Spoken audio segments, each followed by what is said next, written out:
Corona TV viewers. I'm Johnny Damon. You're my bobblehead Joel today, just nod up and down if you agree.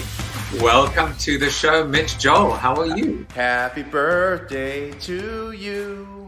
And just look at those washboard abs. I know, right? Oh yeah, this is the fittest I've ever been in my life, you know. Happy birthday from Johnny Damon. First of all, let's just do the elbow bump. Well, hello, everybody in Corona TV land. You are surrounded by love. Well, you knew that, but you're also surrounded by the concept of being a super fan. Maybe you're a super fan of mine, but in reality, I'm probably a super fan of you guys. I'm certainly a super fan of Brittany Hodak, who is my guest, and more on her shortly. But this is a topic and this is a theme. There is a whole theme today that's all about love, about advocacy. The soliloquy, we'll talk about it as well. And there's also a distinct sporting flavor. And it's not a coincidence, because when we think about superfans, so often sport is a central part of that whole, philosophy or methodology. So, let's start off with the subject of sport. Tomorrow is the long-awaited appearance from NBA superstar and now superstar entrepreneur Jamal Mashburn, and he's going to be on the show, and I cannot wait to have him. So look out for Jamal tomorrow. This is not a test. This is real. This is happening. I want to tell you another story as well, because we are talking about superfans. So let's go back in time. Do you guys remember when LeBron James left Cleveland? Fans were so mad. They were so angry that they burned his jersey. I mean, he went from hero to zero. He became just an absolute villain. But then he returned to Cleveland. The prodigal son returned, and he actually helped Cleveland lift their first title, lift the NBA title. I think if memory serves, it was the first major title to the of any major sport to the city of Cleveland. And in many respects, it's happening right now. The prodigal son is returning to Tottenham Hotspur. Gareth Bale, it is not 100% confirmed, it's about 99%. But where is my badge? I am a Tottenham Hotspur super fan, and Gareth Bale is coming back. There have been so many common themes here on Corona TV about storytelling, about narratives, and I cannot think of a better narrative than the narrative that talks about the prodigal son returning. So I'm hoping that Gareth Bale coming back to Spurs is this omen that allows us to win a trophy once again. Let me say a few hellos. Mr. Bob Farnham, we are going, man. We're going. Have you noticed that I might need a little bit of a makeup adjustment on my forehead? It appears that let me just adjust live for you, because why not? Why wouldn't I? This is how we adjust live. Whoop, that's not good. That's a bigger hole. Have you ever heard of the idea of a hole in my head? I just got one. I think that's better. There we go. We're back. We're back in business. So hello to Chris Brogan, who is watching the Backpack Show.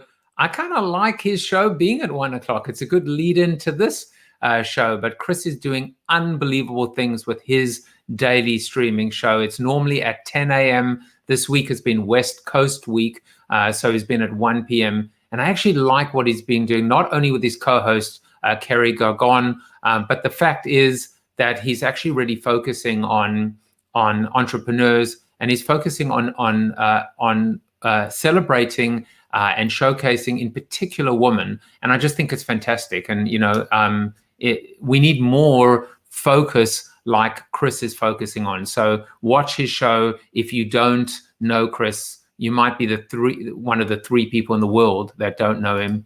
Hello to Michelle Stearns. Hello to my brother Alan, who's watching with my mom at the moment. Tom Morris is here, and he said people on the show are mentioning you all the time. Well, I just did, even better, favorably. Jan is here, learning to listen and rethink. There's a lot of stuff going on, but let's keep moving. I'm so giddy and drunk and excited about Gareth Bell returning that I've probably forgotten what I had to do next. Oh, I had to celebrate Constitution Day. Remember the Constitution? Let's just leave that comment hanging out there as well. Because we're not going to focus on the Constitution today. We're going to focus on advocacy and customer experience and parenting and redefining work, and ultimately what it is to be a superfan with Brittany Hodak. And I will bring her onto the show shortly. But first, let's celebrate some birthdays. And Alan, before I get to you, did you think I was going to forget to wish you a happy birthday? Let me just single out Derek the Bandit Richardson, one of the great DJs, disc jockeys from my past in South Africa. But today, the man of the hour is my brother, Alan Jaffe, and his wife, Lee, actually made him a meat cake. I mean, how cool is that? How ridiculously cool is that? South Africans love their meat. They are carnivores, second to none. And, to quote Alan, this one's for you, he'll have the steak.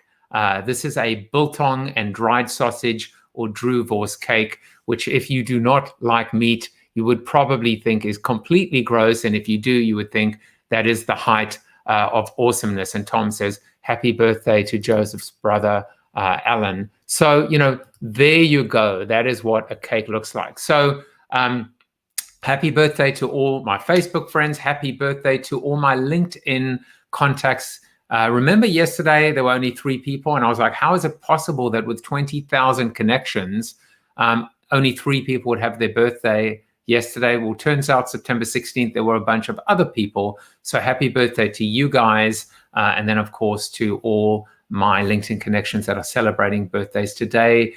Peter Kim and Jeff Jackson, Tony Wang. Hope you, Jojo Y, have a great day. Well, enough about the banter and the preamble. It is time to get to our seated soliloquy. And today, of course, because that's what we're talking about, is all about superfans. Well, what is a superfan? I mean, I know I have my own definition, so I guess I'll leave it to the expert, my guest today, to elucidate on the science, the strategy, the mechanics behind this critical inner working of what clearly must constitute the heart of a strong business and a healthy brand's raison d'être. Personally, Gesundheit. Personally, I love how people like Marianne from Brooklyn, Bobo, Natalie Maines, or Jewel describe themselves as superfans of Howard Stern. The word superfan is not and should not be limited to business lexicon and, heaven forbid, relegated to a corporate cliche or worse yet, bullshit bingo. It belongs to the fans because it's all about the fans. In my 4th book, Zero, I associated the Z of zero with advocacy, where Z actually stands for zealots. And I'd like to read to you today a small excerpt from the book. Merriam-Webster defines a zealot as follows: a member of a fanatical sect arising in Judea during the 1st century AD, militantly opposing the Roman domination of Palestine. Also, a zealous person, especially a fanatical partisan, a religious zealot. Now, I'm pretty sure that a Harley-Davidson fan does not get up every morning and curse out the Romans, although I'm equally certain he is or she is fanatical about their hog.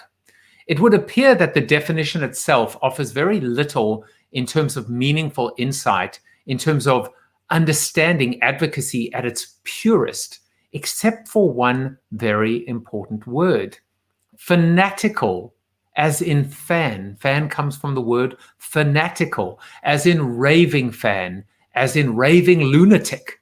Personally, I don't care which phrase you use, as long as you truly are in sync with the act of submitting wholly to the very people that keep you in business, your base, your core, your power users, your customers for life. I don't think it's a stretch to describe the entire Peloton brand platform as one based on and built around zealots or superfans. And of course, there is a very prominent politician right now that has done just that. So look around you and you'll see time and time again that the companies who drive and thrive are ones with superfans. And those that are without are, well, built to suck. Well, I tell you, and I've done this many times before, one person who does not suck is my guest today, Brittany Hodak. Brittany Hodak is an international keynote speaker and an award-winning entrepreneur. She's widely regarded as an expert on customer experience and engagement. She's been invited to speak to organizations across the world, from American Express to the United Nations. She's published more than 350 thought leadership articles for media, including Forbes, Adweek, and Success, and has been featured on CNBC, Bloomberg, NBC, CBS, and Shark Tank. I would have thought that was my bio until I saw the word Shark Tank. So I have to ask her about that. Brittany co-founded, scaled, and successfully exited the Superfan company, a fan engagement company. She's been named to Advertising Age's 40 Under 40 list, Inc.'s 35 Under 35 list, and Billboard's 30 Under 30 list. And so without, thinking about her age, I'm pretty sure she's going to be 45 under 45, 50 under 50, and so on and so forth. So without further ado, let me bring onto the show. Welcome, Brittany. Thank you. Thank you so much for that warm welcome and that incredible soliloquy on Superfans. So, I mean, this is a subject that is just, near and dear to my heart. I just absolutely love the whole subject. And it's just good to talk to an expert, or at least at a minimum, someone who's a super fan of Superfans. Well, I am 100% checking the box of a super fan of Superfans, and I'm a super fan of yours. It was so great to connect with you when you and I had the pleasure of sharing the stage a year or so back, when stages were actually a thing people got to walk across and stand on and talk to people. So it's so fun to reconnect here. We're coming up very quickly, I think, on our friendiversary, because I believe it was September when that event happened last year. It was, and a little bit of a shout out to Rohit. Why did I say Rohit? I mean to Len Hursti. I just basically gave a shout out to my publisher. But I think it's because shout out to Rohit. That's great. We both know and love Rohit. Hey, Rohit. You know why? You know why? And of course, Rohit has been a guest on the show. I think Rohit actually is speaking this year, and that's probably why I mentioned his name. But to Len Hurstein, who is the founder, the chief organizer behind Brand Managed Camp. They've obviously gone all virtual. He's innovating a lot. There are a whole bunch of speakers that are there, like Jay Baer is back, and Marcus Sheridan, and Mitch Joel, all people that have been on the show as well. So we wish them tremendous success and hope that they have just an incredible conference. Yeah, if you haven't picked up your ticket yet, be sure to head over to brandmanagedcamp.com and check it out, because it is just an absolutely incredible roster of speakers. It's stacked, and they're staggering them too. So they're spreading out the learning, and that was probably my favorite conference that I attended last year as an attendee, in addition to as a speaker, because it's such a cool setup. Every speaker has a keynote. So rather than just getting like 10 or 15 minutes from somebody, or seeing somebody on a panel and thinking, oh, I wish I had more time, or having to choose which workshop you want to go to because there's 3 concurrent ones happening, it's 2 days.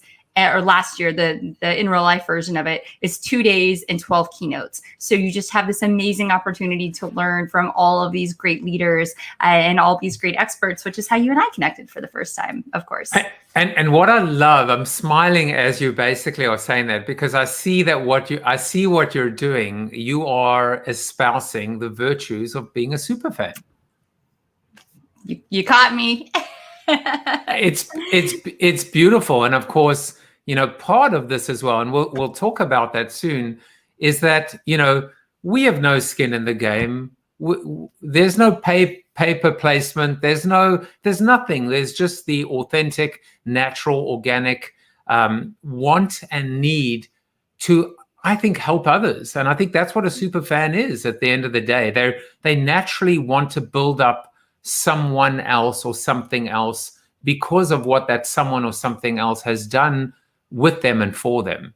Exactly. I always say the key to creating super fans is to connect your story to theirs. That's really it. It's as simple as that. You've got to connect your story to the story of whoever you're serving in a way that's real and tangible in their life. Because when you do that, your stories intersect, they overlap, and people naturally talk about you because you've made their life better and they want to make the lives of those around them better. So connecting your stories to others, which of course Lynn has done such a great job of over the years, not just with us, but with so many others. I love that idea. And part of that is, when I wrote Flip the Funnel and I flipped AIDA, right? Awareness, interest, desire, and action.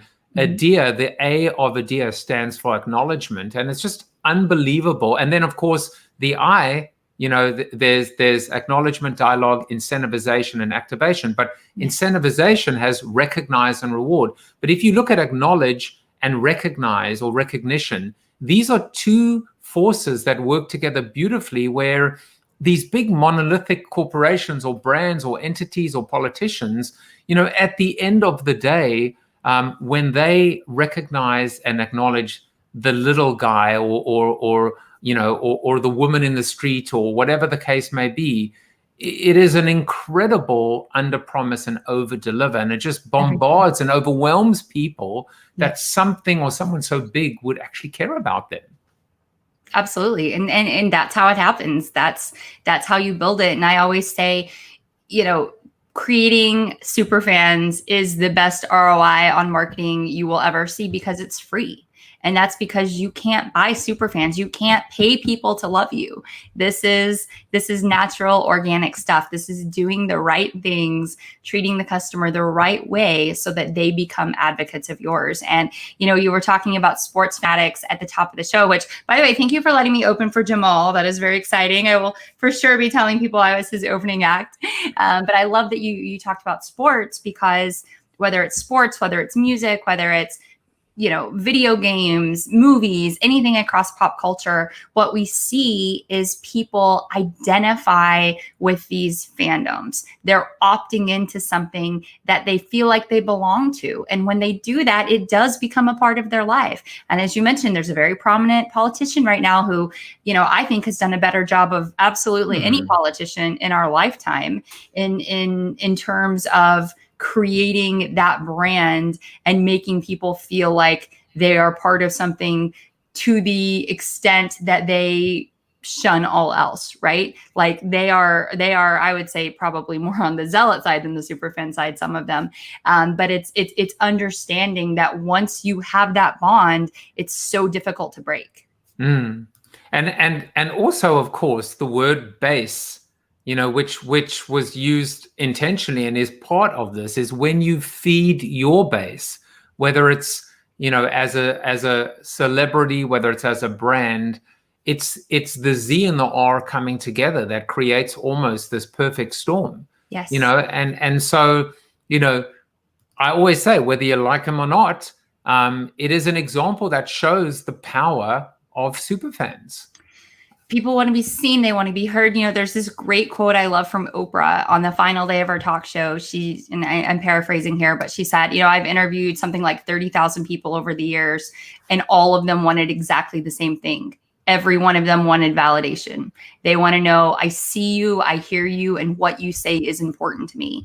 And if you can validate people, you are well on your way to creating an engagement that is very difficult for anyone else to break, because we live in a world where so few people do feel validated. So few people do feel appreciated. So few people do feel recognized. So when you can create that relationship, what you're essentially doing is eliminating all competitors from the consideration set. You become a category of one. And that's really what it's about, to have super fans. When you have these people who are so dedicated and committed to you that they are not only going going to utilize your product or service at the exclusion of others, but they are going to be creating more customers for you. They're out there recommending you, they're referring you. And what you see is this, virtuous cycle of customers who are creating more customers. And then those customers are so highly qualified because they heard such great things that if you can exceed the expectation of those customers, you'll just continue to have this ripple effect, this multiplication of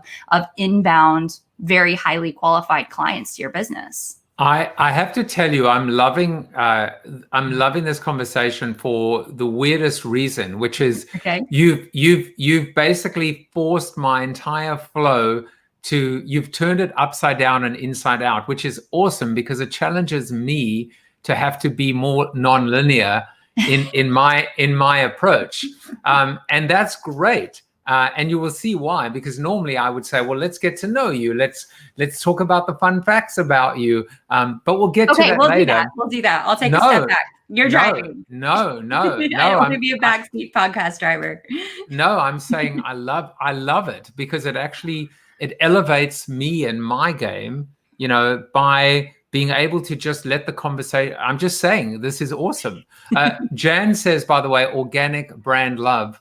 Got to be healthier for mind and body. Yeah, I mean, look, natural, organic, authentic, those words all fit together. Non-paid, quite frankly. That doesn't mean it can't be systemized, right? That there can't be some payment or incentivization or recognition. But it sure helps when it happens naturally. Absolutely. And there's a great question right now from Tom in the chat. He says, it's interesting to reflect on musicians and bands that have created Superfan. You see what I mean? I love it. And he says, what businesses have brands like that other than Apple? Well, Tom, there are a lot. And we can go through some of them. Actually, my background is in music. It's funny that you bring up musicians. My entire background is in music. My first job was as a radio station mascot when I was 16 years old, and I never had a non-music job after that because. I'll tell you like the whole funny story of how my career landed on the trajectory that it took. I was 16. And I went to go job shadow for a school project at a radio station. And I said, I want to work here. What job will you give me? I will work for free. I will do anything. Let me intern, please, please, please. And the station manager said, well, we need a new mascot and you look like you might fit the suit. And I was like, great, let's do it. So I got a job as this bumblebee at a radio station in Fort Smith, Arkansas. And a few months later, so my maiden name was Brittany Jones.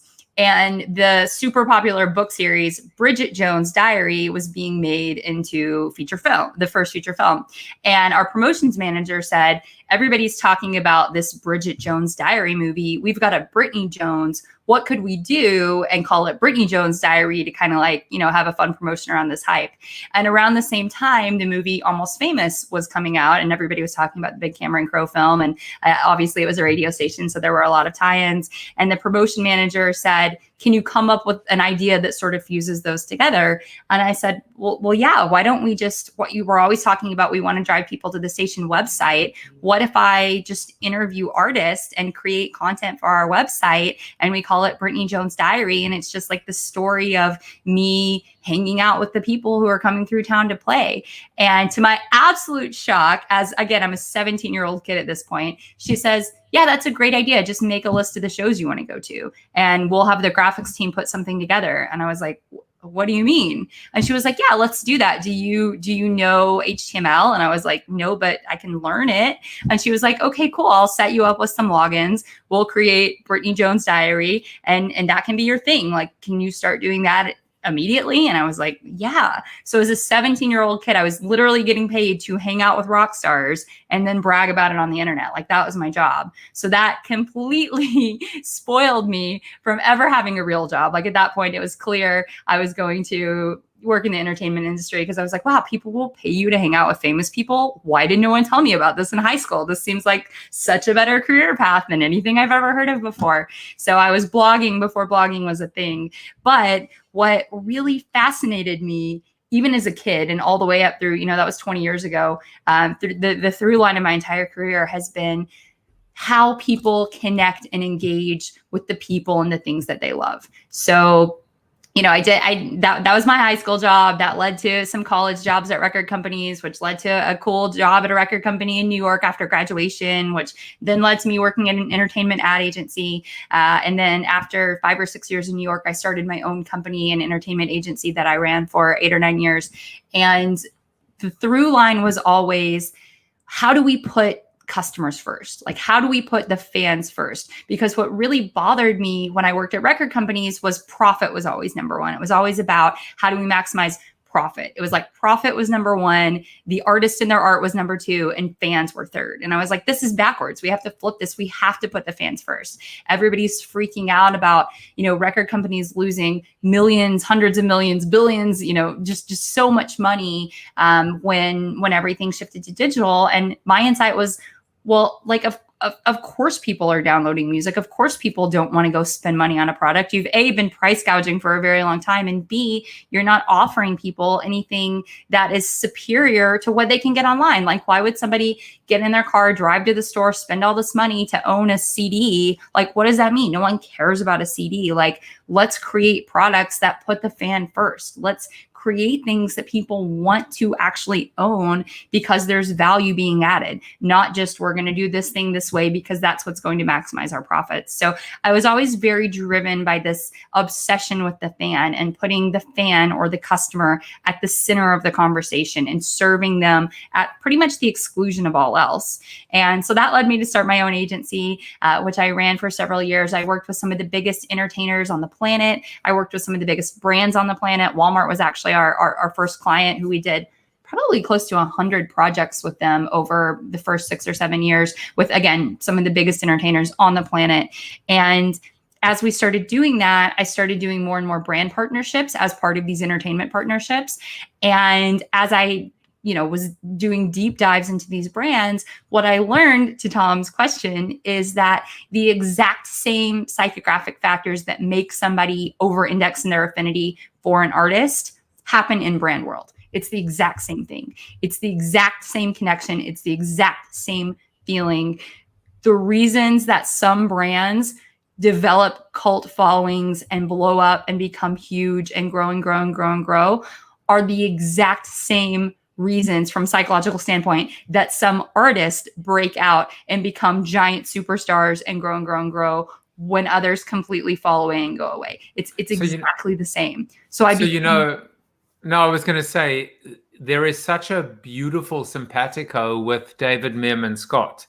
And David just came up with a book, which I think is called Fanatics. Or no, it's called Fanocracy. Fanocracy, yeah. Fanocracy, which he wrote with his daughter. And they also focus on that beautiful connection and dive into music. And of course, I think he's a deadhead, and I think he's been to, I think he has this ridiculous fact about having gone to, I don't know, 30, 40 concerts in his life or something like that. But it's amazing to think about. But it comes back to, Brittany, you know, this idea of, we say, well, that works for music, right? Mm-hmm. Or that works for sport. Why doesn't it work for us? You know, why doesn't it work for our brand? So let's talk about that. You know, of course it does. But let's just talk about that for a moment when it comes to, you know, this idea of setting the scene. So, you know, when I was looking for like a backdrop, right? When I was looking for whether it was my green screen or the background, immediately I thought of cheeseheads, Green Bay Packer fans, yep. And the typical sports fan. And then something kind of crazy happened. So I typed the word Superfan and Superfans into Google, and I found this guy. So, and you know, I don't know if you know who he is, but he's apparently, his name is Nav Bhatia, and he's a Raptors superfan, but he owns, maybe just on my browser, but he owns the entire page of the word, you know, of Superfan. And I've reached out to see if he'll come on the show. I'm not really sure I understand this, but I'm pretty sure he's damn well one of the most, you know, passionate, enthusiastic, energetic, excited embodiments, and doesn't look like the typical Raptors fan either. And then when I typed Superfans, I got these, which ironically, of course, are, the SNL skit, Dub Bears. And I just thought it was, interesting, right? Interesting to see these connections coming out. But I guess my question for you, and you kind of answered it quickly, but now you can answer it in a little bit more detail, which is, surely this doesn't happen just to sports teams or singers, bands, etc. Surely this could and must apply to every single category across the board. It does. It absolutely applies to every category of the board. I just happened to be drinking a Dr. Pepper a minute ago. I am a certified Dr. Pepper superfan. I'm a 3rd generation Dr. Pepper superfan, raising a 4th generation Dr. Pepper superfan. It's so funny. So my son is about to turn 3, and we've got, all the groceries in the garage because of COVID stuff. And, we're taking it very seriously. And we usually, it's like Dr. Pepper or water are the 2 things that we drink in this house. But I'd ordered some Sprite the other day, and he was out in the garage, and he opened the fridge pack with the 24 inside. And he goes, "Ooh, mommy, green Dr. Pepper. What is this green Dr. Pepper? Can I try some?" And it's so funny because he has no concept of any soft drink that's not Dr. Pepper. So to him, it's green Dr. Pepper, which is so funny to me as somebody who wants to know how we identify, how we select these fandoms and these groups of things and brands and products that become part of our identity. Disney is a really interesting example because my son is a huge Disney fan, and my husband and I mean, we like Disney, but it was never that never would have been our choice. I never would have predicted that he was going to be so into Disney to the point that before he was 2 years old, we had gone to Disney World, we had gone to Disneyland, we had spent hundreds and hundreds and hundreds of dollars on Mickey and Minnie and all of this Disney stuff because my son saw it and loved it and wanted it. And so this idea of what brands do to attract fans or customers is something that I'm obsessed with, to be totally honest. But to answer your question, yes, absolutely anyone can create superfans, can use this as part of their sales, marketing, customer engagement strategy. So I define a superfan. Oh, go ahead. No, define them, because I was going to say we're actually going to dive into that later, which is to go through your 5-step methodology associated with superfans. And I think it shows you that, and I think you have a very personal example. So if you are watching, you definitely want to stick around, and we'll come back to that in the next 15 minutes or so. But please define superfan. Absolutely. So the short definition of a superfan from a corporate or professional standpoint is a customer who creates more customers, right? That's if you're looking at the ROI or thinking about how are you going to implement this, that's sort of the short definition. But my longer definition that I've kind of tweaked and honed over the past 15 years or so is there's 4 parts to it. So I'll go through it. It's a customer who over-indexes in their affinity for a product, brand, or service, which increases the likelihood that they're advocating on behalf of that product, company, or service as part of their everyday life. So I know that's a mouthful. I should have brought some eCam graphics to put that up on the screen, but I'll walk through it. So the first part of that is the word customer. And that's very important because I'm sure everybody watching this knows people in their life who are seemingly obsessed with something that they have not yet bought. It could be somebody who, really wants a Tesla or really wants a Rolex or really wants that Harley, like you were talking about earlier. But those people I don't include in my definition of superfan because their ability to affect the purchasing decisions of others is going to be coming from a much weaker position than someone who has actually been through that purchase cycle, somebody who is actually a customer. So that's step number 1. This is a paying customer. Also, this is not like we all have people in our lives who love us, family, roommates, friends, whatever. Those people, again, have not been through the purchase cycle. So a recommendation from them is not going to hold as much weight from a real customer. So that's part number 1. Part number 2, they over-index in their affinity. This is somebody who had a really great experience with you, whether it's your product or your service. These people thought you were great. Like they had an awesome A+ experience. All right, part number 3, they will advocate on your behalf, or they are already actively advocating on your behalf. So all of us have had the experience of over delivering for customers who then like never tell anybody, right? Whether it's because they want us to be their best kept secret, they don't want their competitors to know, they want us to stay behind the scenes, whatever it is. Again, we're not counting those people as super fans, because while they may be coming back, they are not bringing more customers into the fold for us. They're not out there referring us, whether that's happening online, offline, whatever. And then the 4th part, these are people who are doing it as part of their everyday life. So these are not people who are trying to win a contest. These are not your affiliates. These are not influencers who are you're paying in some way with money or product or other considerations. These are people who are out there talking about how great you are because you made their life better, and they want the lives of the people they care about to be better too by using your product or service. So that's my long-winded superfan definition. And that's your unique superfan definition, which is great because it's a framework that I think is going to be different to other textbooks or other, other frameworks, right? So let's recap. Paying customers who over-index in Affinity, who advocate on your behalf as part of their everyday life. And I think what I like about that, could you see I was like madly typing? That was so fast. Look at you. Madly typing. There are 2 things that resonate for me as someone who writes and speaks on this stuff as well. Number 1 is paying customers. And I love that distinction because I hate the word consumer. First of all, consumer is not customer centric. Right. They consume our product. They exist to open up their throats while we force ourselves. It's just everything about that to me is old marketing. So These are paying customers. They've demonstrated already that they've chosen us, and hopefully again and again and again. But this is the interesting thing that I think is different to what everyone out there is saying, including me. And this is what I think that is special, which is this is their day-to-day life. So it's not an influencer marketing program, or it can be, but it's probably not what you're talking about, the formalized scale.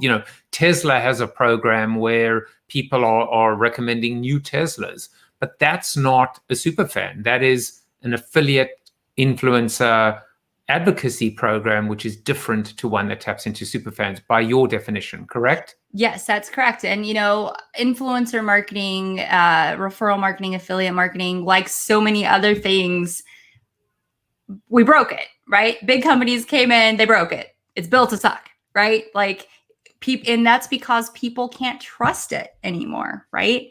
If you look at how much the trust of influencers has eroded over the past several years, no amount of regulation or transparency around, saying that it's sponsored content, saying it's an ad, no amount of that is ever going to get back to what it was when influencer marketing was in its infancy, because the trust has been eroded. And there are very few people who are trusted as influencers who have not monetized it in some way, who have not made their audience feel like they've, to use an overused phrase, sold them out in some way for a paycheck. And so that's why I believe this idea of as part of everyday life is so important. The other side of that coin is oftentimes when brands are trying to attract new customers by running promotions, by having contests, by encouraging people to share, what you do is you attract, the dabblers or the tire kickers. You have the people who are coming because they're getting a discount, because they're getting a deal. But as soon as that discount or deal goes away, they're going to be looking for the next thing, because what you have taught them is that your product or service is great at that price point, right? So unless you're absolutely knocking their socks off, they're going to be looking for the next deal from a competitor of yours. And that's why I have so much respect and admiration for the companies who say no discounting, no coupons, no affiliate deals. If you want to tell people about us, great. We love your referrals, but we're not giving you anything to do it, because and not to say all affiliate marketing is bad, because it's not. I mean, I refer products all the time that I'm affiliates of, but I'm so transparent about it. Like, I always will let people know. I way over disclose, because I would never want somebody to think that I am recommending a product, a service, a partner, whatever to them because of some amount I was getting on the back end. Because again, the integrity of that relationship is worth so much more to me than any kind of referral. I have several friends who, when they refer me to speak, or I refer them, and they come to me and say, let me pay you a referral fee, I'm like, I would so much rather you not. I so appreciate you asking, but I would never want anyone to think that I referred you for an opportunity because I was getting a kickback. So I don't even like to take referral money, because to me, it's much more organic. It's much more authentic when there is absolutely no fiduciary commitment. There is no money or consideration of any kinds changing hands. So I want to discuss the idea of incentivization, and I want to approach it from two different angles. And this is a little bit more, I think, I don't want to say controversial, but certainly let's say it's thought-provoking as opposed to provocative. The first, I know you're going to agree with me, and the second is more of a question. So the first is what we see is that companies love to give these promos and promo discounts and roll-off discounts to first-time buyers, what I call strangers and prostitutes, right? First-time buyers and switchers. And that is the addiction that you speak of, right? These are people that switch to you for the wrong reasons, and they'll switch away from you for the wrong reasons. And why I get so upset with that is not that you shouldn't woo the stranger and the prostitute, but because you neglect your existing customer by not offering them something or giving them the loyalty bonus or something back. And to me, it is egregious and this is most companies. So I'm sure you agree with that point. Oh, 100%. To me, the idea that you would treat a new customer better than an existing customer is crazy in every industry. And I know people do it. And, it's funny I've not done the research on this, but I have a feeling that there's a very, very strong correlation between commodities and that approach, because when you look at utilities, when you look at the people who have really low NPS scores, like rental car companies and hotels, like the lower the NPS score, the higher the likelihood that you are going to woo somebody new, because it's that idea of churn and burn, right? Like, I'm going to get them in here once, maybe they're going to have a great experience and come back. They're probably not, but that's okay, because there's billions of people on the planet and we'll get them the next time. And for far too long, I feel like that has been the attitude of sales and marketing executives of, let's just offer a promotion, let's get people in. It doesn't matter how good the product is, because we're going to lock them into a contract for X amount of time, or we're going to make this first sale. Maybe they'll stick around, but if not, that's okay, because we've already allocated X amount of spend for next month's promotion to get all these new, what did you call them, prostitutes and strangers? Moved on to the next one. It's a revolving door. Okay. So here's the second scenario, and this is it's not necessarily pushback, but it's definitely I think something that I want to get your point of view on. I feel that at its core, you've hit this, you've hit the it's the silver bullet, right? You've just literally shot an arrow through the heart and soul of what this should be about, which is the organic, the natural, the everyday life. Here's the problem. The problem is that I feel too many companies take advantage of the free stuff, the free referrals, the free advocacy. And to me, that is equally egregious, because now they're exploiting. One might be neglect, but this is even worse, because this is active exploitation of these, these super fans that are going out there building your business and your brand and helping you acquire new customers, and you're just, pretending that they don't even exist. So talk to that, if you will, and how a company can avoid that from happening.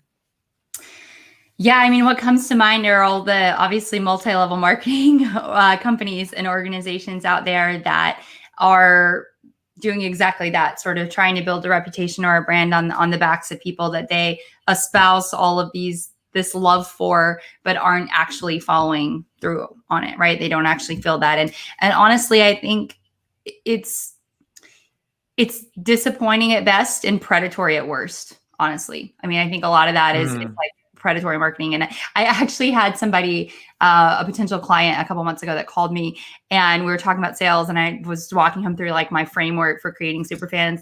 And he said, well, I got to be honest with you, where I'm coming from is like our product just isn't that good. And what I really need to do is to train these salespeople to get people to take a chance on it, because we're probably not the best choice for a lot of people. And I was like, shame on you. Like, shame on you. You just wasted my time. Like, I just wasted 20 minutes on the phone with you because I would never work with a company that's telling me that your product sucks. And shame on you for making your living this way. Like, how can you admit to someone that your business model is taking advantage of people? And of course, I know we have so much of that in the world, but it sucks, and we should have less of it. And I think what an amazing place our world would be if it were a world where people put others' interests ahead of their own, and companies were built not only with their employees' best interest at heart, but with their customers' best interest at heart, instead of, to borrow a phrase from a friend, so often being built to suck.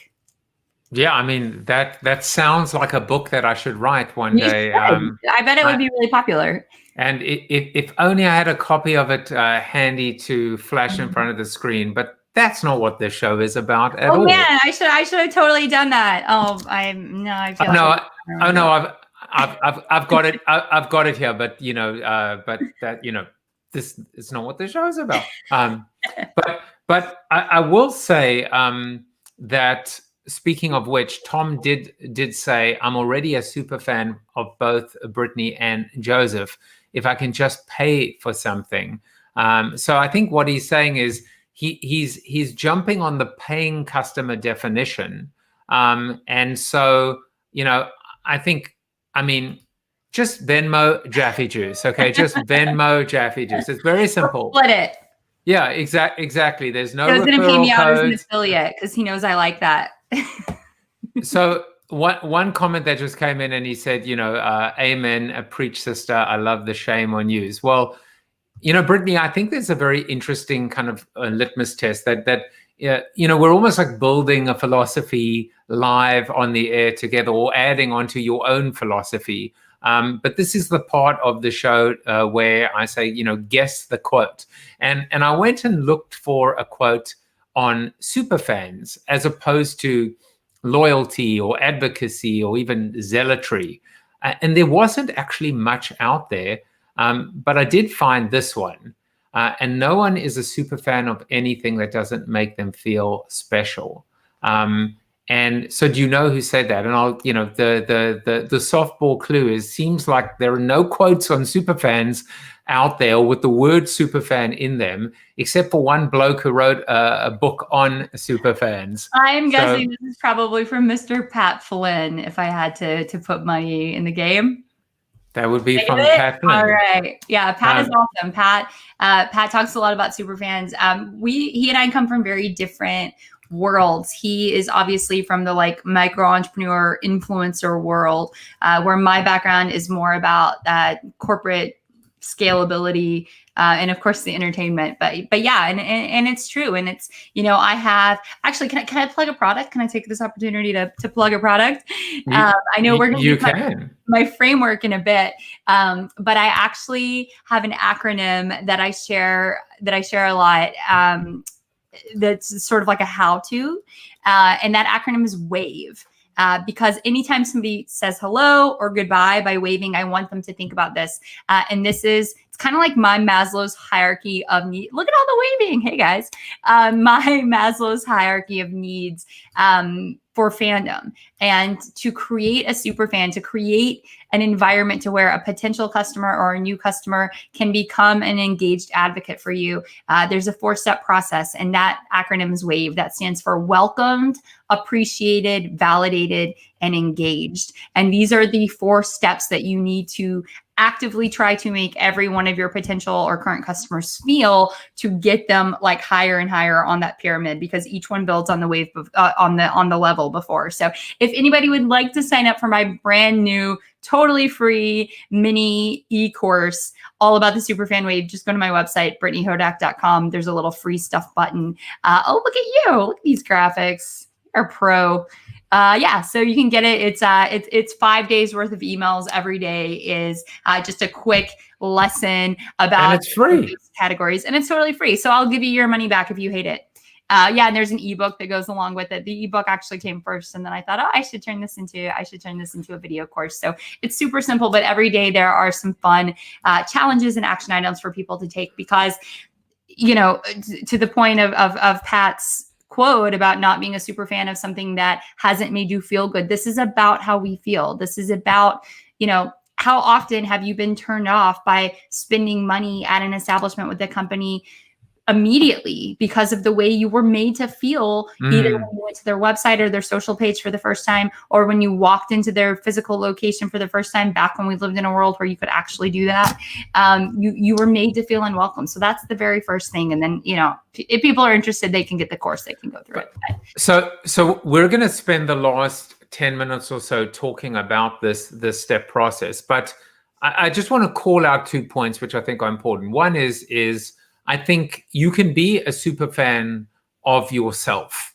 You know, if you are not your own advocate and your own fan, who else will be? And I think the fact that you could feel so passionate about your own contribution, which of course is a free contribution, I think that's awesome. And I think it's great that you should, I don't even call that a plug when you ultimately believe in what you do. But I think it's just an idea, almost an introspection of what it is, you know, to be a super fan. But the other thing is Colin Shaw, who is a custom experience subject matter expert as well.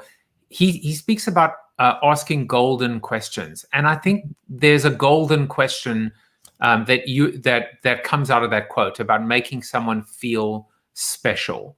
And you know, when we try and mystify it and dissect it and slice it and scientificicize, that's a new word, just made it up.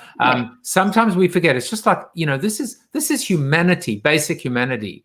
Did, you know, even if I think about it today, did I make you feel special today on my show?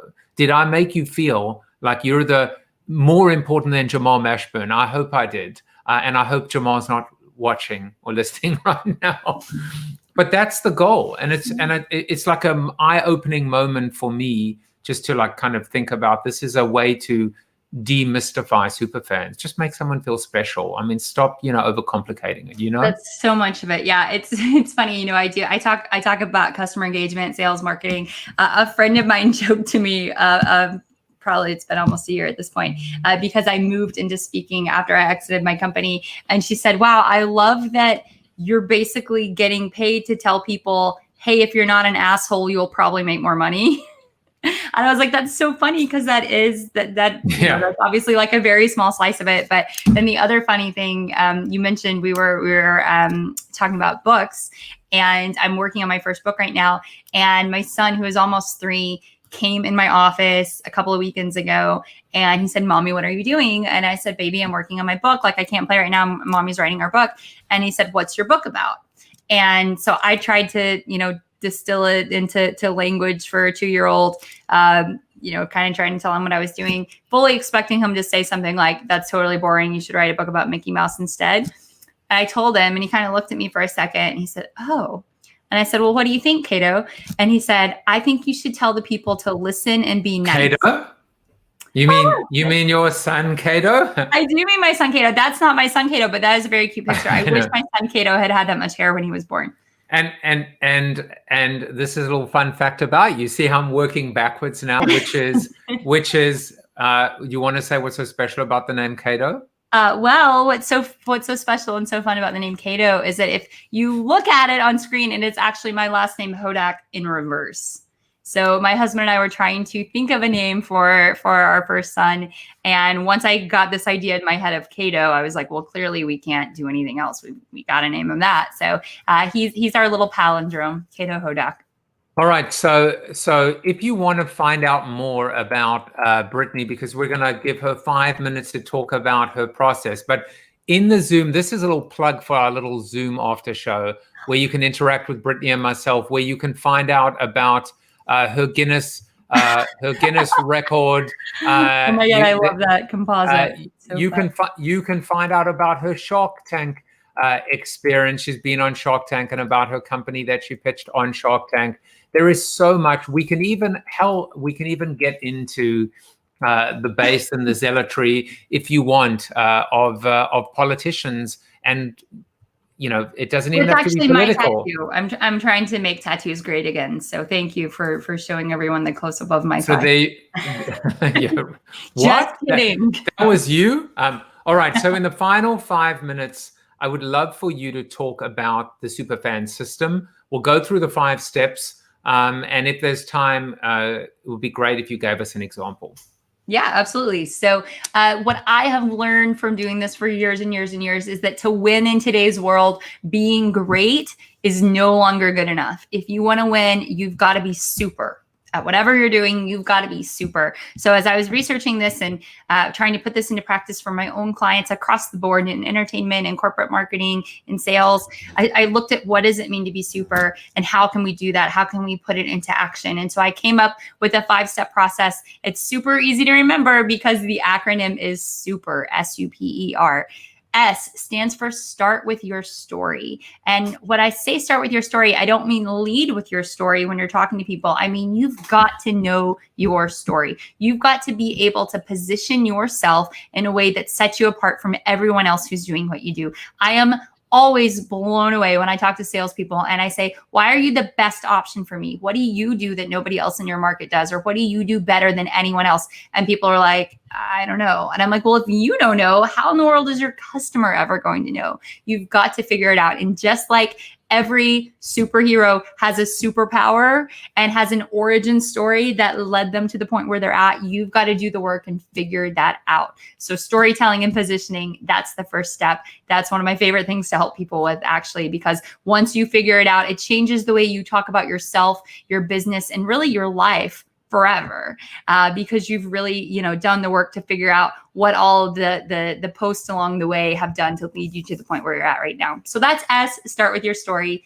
U stands for understand your customer story. This is all about going deeper than your ICA or your ideal customer avatar. You've got to actually listen to what your customers are telling you. You've got to put in the time. You've got to understand their research behind what their needs are to show up and serve them. Which brings us to number 3, which is P, personalize and connect. This is my favorite. If you remember all the way back at the beginning of the show, I said the secret to creating superfans. If you want to create a superfan, what you've got to do is connect your story to theirs. That where the Venn diagram overlaps, that part in the middle, that's where super fandom happens, because you've made your story relevant to their story. You've shown that you can show up and make their life better in a tangible way. And let's be honest, we're all busy. We're all self-centered. We all care about ourselves. Show up, make something better for your customer, and you are well on your way. So personalize and connect.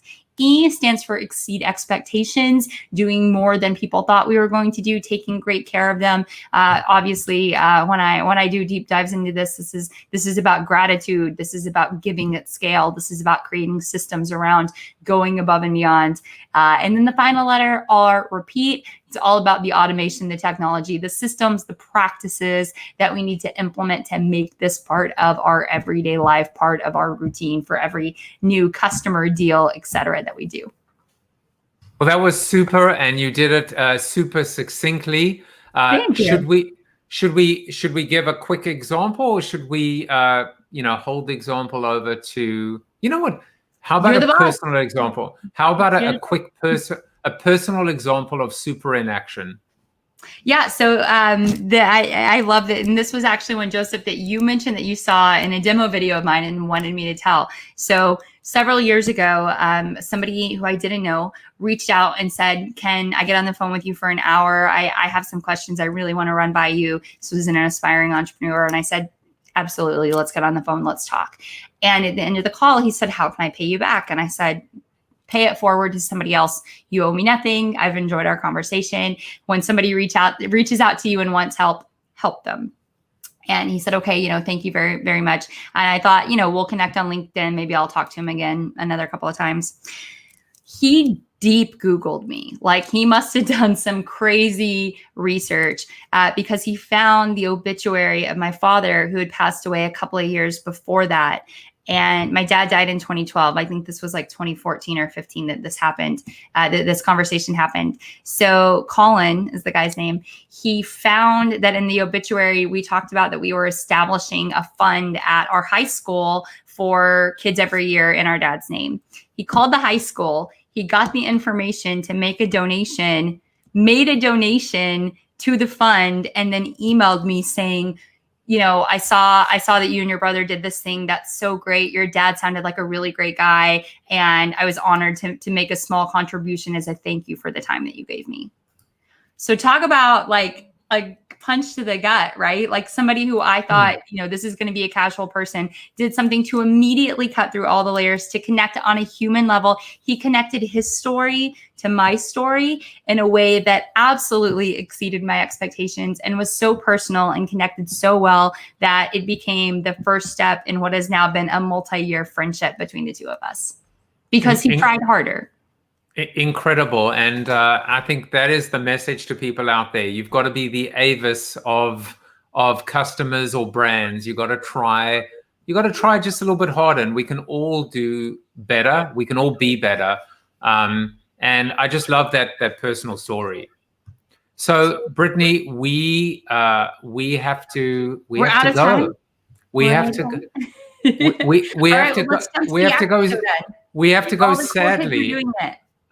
But just go to CoronaTV after show. And what else can we say about you, Brittany? Follow her on the socials at Brittany Hodak.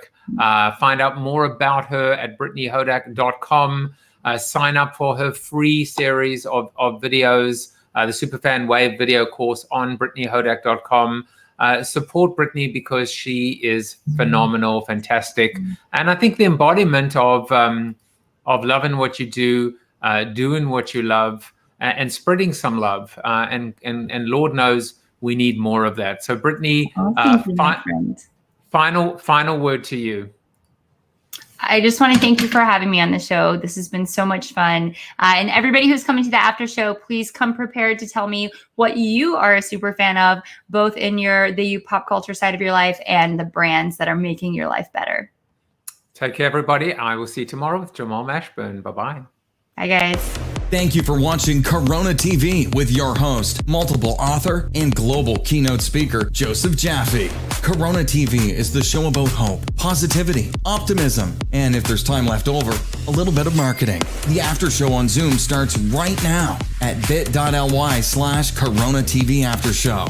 If you like the show, tell a friend or two. Please subscribe to the show at CoronaTV.show. And if you want to get inside news, previews of upcoming guests, and much more, text Corona TV to 66866 or visit josephjaffe.com/subscribe to sign up for the show's newsletter. And despite the best ministrations of your wife, you still look ugly.